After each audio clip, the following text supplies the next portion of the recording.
Guys, welcome to my new blog. I hope तो सब ठीक ही होंगे, स्वस्थ होंगे, मस्त होंगे। मैं भी मस्त हूँ। आप सभी का स्वागत करती हूँ मैं देवभूमि उत्तराखंड से और मंदमेश्वर घाटी के इन हसीन पहाड़ों से और अपने गांव रावनेक से। तो गाइस, जैसा कि आप सभी को पता है कि कोलकाता की डॉक्टर के साथ क्या हुआ है, तो आज हम इसी बात पर चर्चा करेंगे। आपको क्या लगता है कि भारत की बेटियाँ सुरक्षित है? हम कैसे बोल दें कि भारत की बेटियां सुरक्षित हैं। हर साल नए केस आ रहे हैं। आज़ादी को हुए 78 साल हो गए, पर 78 साल में हर एक साल हर एक केस आ रहा है। क्या आपको लगता है कि लड़कियों की कपड़ों की वजह से ऐसा हो रहा है? लड़कियों के कपड़ों की वजह से ऐसा होता तो द्रौपदी के साथ ऐसा कभी न होता। क्या ममता को इंसाफ मिलेगा? ममिता को इंसाफ कैसे मिलेगा? इन्होंने अंकिता भंडारी की, जब अंकिता भंडारी के साथ ये सब हुआ था तभी ये लोग चुप रहे।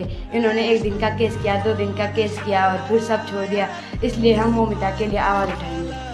इन दरिंदों के साथ क्या होना चाहिए? इन दरिंदों को कठोर से कठोर सजा मिलनी चाहिए। आजकल का समय ऐसा है कि कारागार में बंद करते हैं, कुछ समय तक रखते हैं और फिर बाद में सब भूल के उन्हें छोड़ देते हैं। पर इन दरिंदों को कठोर से कठोर सजा मिलनी चाहिए। इन्हें कारागार में रखना सही है?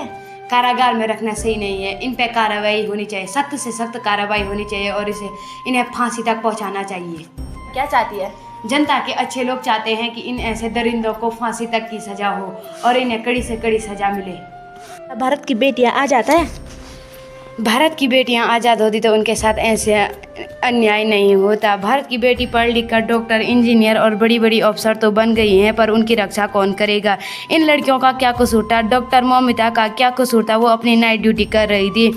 हर बेटी का जवाब है कि इन्हें इंसाफ मिलना चाहिए। अंकिता भंडारी के केस की तरह इनका केस बंद नहीं होना चाहिए। इनका केस आगे बढ़ना चाहिए और मुजरिमों को कड़ी से कड़ी सजा मिलनी चाहिए। अगर ममिता को आप इंसाफ दिलाना चाहते हो तो इस वीडियो को ज़्यादा से ज़्यादा शेयर कीजिए और कमेंट कीजिए।